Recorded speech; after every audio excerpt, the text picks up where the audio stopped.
Hey everyone, today I'm going to show you how to fix the Steam error missing file privileges. Without any further ado, let's get started. First, open your Steam app and log in with your credentials. Once you're logged in, direct your attention to the upper left corner of the screen where you'll see the Steam menu option. Click on Steam and from the drop-down menu that appears, select Settings. This will open up the settings window where you can adjust various configurations for your Steam client. In the settings window, look at the left panel and click on Downloads.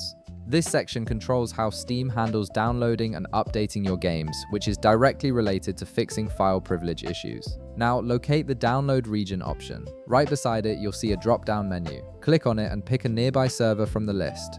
Changing your download region can often resolve connection and file access problems by routing your downloads through a different server. After selecting your preferred region, click Restart Now to apply these changes. Steam will close and reopen automatically, so just wait a moment for it to restart. Once Steam is back up, return to the Download section in Settings. Look for the Clear Download Cache option. Right beside it, click Clear Cache. This action removes temporary files that might be causing conflicts or errors with your game files. A confirmation window will pop up, so go ahead and click Confirm to proceed. Clearing the cache often resolves various download and installation errors by giving Steam a fresh start. Next, in the left panel, click on Storage. This section lets you manage where your games are installed and check the health of your library folders. Click the drop-down menu and select your local drive that experienced the Steam error or missing file.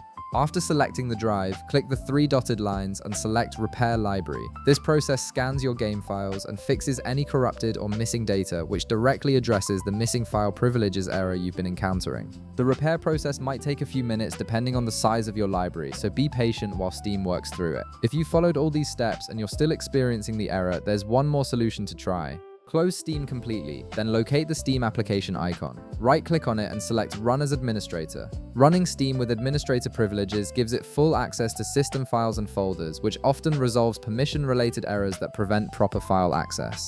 And that's it, you've now addressed the Steam error missing file privileges through multiple solutions. If this video helped you out, be sure to leave a like, subscribe, and I'll see you in the next one.